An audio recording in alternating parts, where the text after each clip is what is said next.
മുണ്ടക്കൈ ചൂരൽമല ദുരന്തത്തിന് ശേഷം ദുരന്തം ബാധിച്ചവർക്ക് അതുപോലെ വയനാട്ടിലുള്ള എല്ലാ ജനങ്ങൾക്കും ഏറെ പ്രതീക്ഷ നൽകിയ ഒരു ദൃശ്യവും ചിത്രവുമൊക്കെയായിരുന്നു പ്രധാനമന്ത്രി നരേന്ദ്രമോദി ഒരു കുഞ്ഞിനെ എടുത്ത് ഓമനിക്കുന്ന ചിത്രവും ദൃശ്യവുമൊക്കെ. അന്ന് നൈസമോളെയാണ് ആശുപത്രിയിൽ വെച്ച് പ്രധാനമന്ത്രി അതുപോലെ എടുത്ത് ഓമനിക്കുകയും ഒക്കെ ചെയ്തത്. നൈസമോൾ ഇപ്പോഴും മേപ്പാടിക്കടുത്ത് ചുളുക്കയിലെ വാടക വീട്ടിൽ കഴിയുകയാണ്. ഉമ്മ ജസീലയും ഉമ്മാമ്മയും ഒക്കെ ഉണ്ട്. മേപ്പാടിയിലെ LKG വിദ്യാർത്ഥിയാണ് ഇപ്പോൾ. മോളന്ന് പ്രധാനമന്ത്രിയൊക്കെ എടുത്തപ്പോൾ അതിൻ്റെ ഒരു പ്രതീക്ഷയൊക്കെ ഉണ്ടായിരുന്നില്ല. പക്ഷെ അങ്ങനെ ഒരു പ്രത്യേക ഒരു ധനസഹായം ദുരന്തബാധിതർക്ക് കിട്ടിയില്ല അല്ലേ?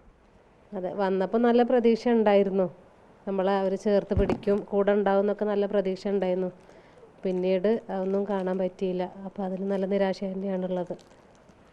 ഇപ്പോൾ ഈ മറ്റെന്തൊക്കെ സഹായം ഇപ്പോൾ സർക്കാരിൻ്റെ ഭാഗത്തുനിന്ന് കിട്ടുന്നത് നിങ്ങൾക്ക്?